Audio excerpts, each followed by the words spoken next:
You may remember one of the big campaigns we've had in this country is the Buy British campaign.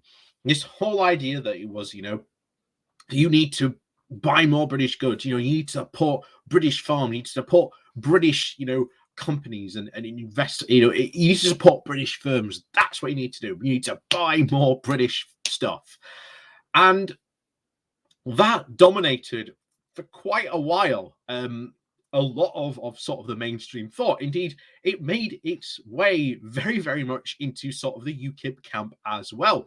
It was one of some of their main pillars. Make sure when you're buying food or buying goods, it's got that made in GB logo on. And certainly when it came to food, that was one of the big crying points that not only certainly UKIP, but even the Leave campaign themselves made a point to sell it on. Was, oh, look at all this fantastic British food that we've got, all these goods, aren't they absolutely amazing? Except I told you from the very, very beginning, the Conservatives, these Brexiteers, do not give a damn about the fishing community, about the farming community, because guess what? It's not really massively important to the GDP. Now, don't get me wrong, farms and these, the food production in the UK is massively important, and it's something we should definitely pay serious concern to in this country, and make sure that we do have, a good homegrown, good food supply chain. But the problem is that Brexit has now come in and has caused more problems. And you'll not be surprised that this goes back to all the original Brexit problem of we do not have enough people in the fields picking food. And as a result, farmers this year have not only decided to grow less, but they're now even making the decision, because they still cannot get the workers, that they might even have to scale back even more, which should be hugely concerning. And we've already talked about how awful the government's plan to replace, like, not only the common agricultural policy, but the agricultural subsidies that they got through that, to replace it with this, like, oh yes, instead of being farmers, you're going to be like park ranger nature reservists instead. Isn't that wonderful, guys? But yeah, that's the plan. But then again, Patrick Minford did say back in 2016 that Brexit would mean the destruction of our agricultural sector. So, there was a really honest Brexiteer. It's no wonder they tried to keep him in the closet. So let's go over to the Independent today, where you've had some farmers go up to a select committee of MPs and basically tell them, hey, look, Brexit means less British food on British supermarket shelves. So before we go diving into that, please do remember to hit that like, share, and subscribe button. And of course, down below, there are links to my Patreon page and a one-off donation link called Buy Me Coffee, where you can buy me coffee. And as always, thank you very much to all those people who do help support the channel that way. There is also the YouTube thank you button, and there's also the YouTube subscription thingy-mabob, where you get all sorts of little bells, whistles, emojis, badges, and whatnot when you subscribe that way. So let's get on with this then, shall we? So this comes from the Independent. The title of Brexit means fall in crops and fewer British products in supermarkets, farmers tell MPs. Brexit has led to a decline in crops and fewer homegrown products on the shelves of Britain's supermarkets, farming chiefs have warned. Farmers in Kent told a group of visiting MPs that it has become easier to import some fruits than actually harvest them because of the strict limits on the numbers of seasonal workers from the EU. So it is now easier to import them than actually grow it here, which just goes to show you the massive problem that Brexit has caused here.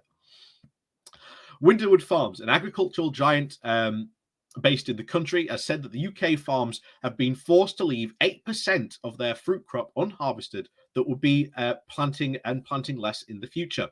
Stephen Taylor, the managing director of the Winterwood in Maidstone, said that the government's advice to replace the lost EU labour with British workers and robots shows how out of touch ministers have become.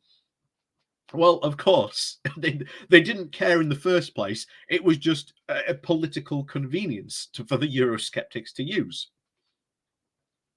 Anyway, he also went to say the flow of people coming from Europe to work for the summer has declined every year since Brexit, particularly the last 2 summers.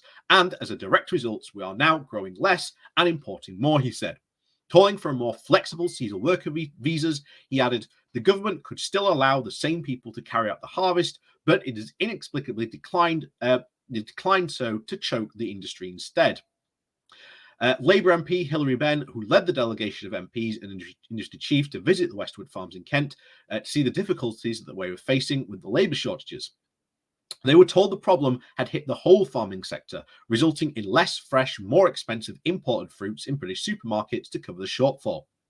The UK Trade and Business Commission delegation, which was examining the impact of Brexit, had also heard that British farmers' off-season trade had also been badly hit. This is going to be a very interesting commission when this ends up reporting. I'm going to look forward to when this commission issues its report, although I highly suspect it might be buried for quite some time, or they'll try and sneak it out very quietly. So keep your eyes open for that. Anyway, it continues.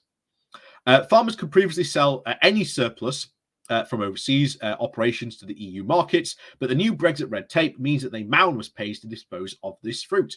Mr. Benn, the co-convener of the Commission, said that the government's immigration and trade policies were raising questions over our food security. The senior Labour MP added it is essential that ministers urgently consider the introduction of more flexible visas for seasonal workers and negotiate better trading terms on fresh produce with the European neighbours. That's not going to happen anytime soon, considering the acrimony that they are purposefully creating, and they are purposefully creating over the Northern Ireland situation. Mr. Benn and the co-convener Peter Norris have written to the Home Secretary, Priti Patel, and the Environment Secretary, George Eustace, well, they're probably not going to be in their positions much longer, to request urgent meetings on the problems affecting British farms. Naomi Smith, the chief executive of the internationalist campaign group Breast for Britain, said that Boris Johnson's ministers might have to stomach more European berries in their PIMS this summer. She added, the government's insufficient Brexit deal, far from being oven ready, actually means that quality homegrown produce is left to rot and leave British supermarkets with no choice but to import, meaning the consumers have less choice, less fresh produce, and higher prices. Again, an absolutely clarion call, something we need to push, certainly, and get out there. So, in a recent report by academics of the LCS, the London for Economics, produced found that Brexit had caused a 6% increase in Britain's food prices. Not surprised at all.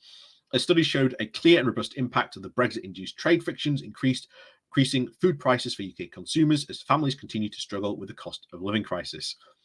And this would actually be fantastic to really attack the Conservatives on, because you're seeing all these ideas thrown around about how to help the cost of living crisis. Well, how do we help solve the cost of living crisis? You turn around to the Conservatives and you go, your Brexit project, keyword your Brexit project, because Labour should have nothing to do with it.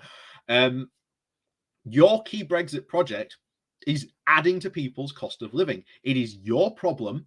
You have created this.